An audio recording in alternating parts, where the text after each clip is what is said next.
کلیوالو ته له پیړیو ورپاتې په دې خټینه کوټه کې د غلو دانو د میده کېدو چاره که ډېره ساده ده خو د دې خلکو ژوند یې همداسې روان ساتلی.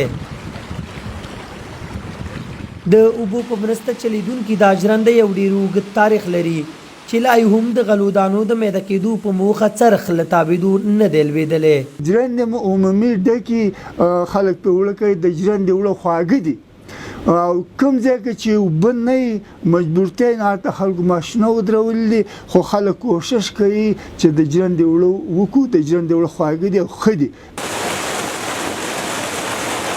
کونړ چې سمې او درې یې پریمانه اوبه لري ډېرو سیمو کې ترې ځایي خلکو په دودیز ډول د غلو دانو د وړه کېدو په موخه دا ډول ګټه پورته کړې. امیر حمزه د تېرو څو کلونو راهیسې په خپله پلرنۍ سیمه کې د اوبو دا ژرنده فعاله ساتلې. وایي که د میچنې دود ختم شوی نو ژرندې لا هم فعالې دي.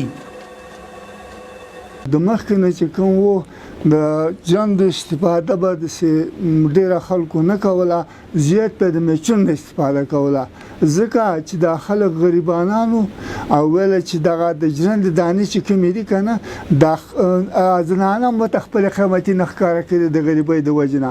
ویل چې دغه مرد راته پاتې شي بس دی. زمونږ په یادښت سره دا ژرندې چا نه کولې دومره ویښې وي مزې هم کم اخیسته خو په دې کې دا وه چې دا مز به راته کور کې پاتې شي او په ښځو به یې میچنې کولې که نه. دلته ځایي خلکو هغه متل لا هم ژوندی ساتلی چې وایي ژرنده که د پلار ده هم په وار ده. هر څوک خپلې غلې دانې راوړي او وړه کېدو ته یې په خپل نوبت ږدي.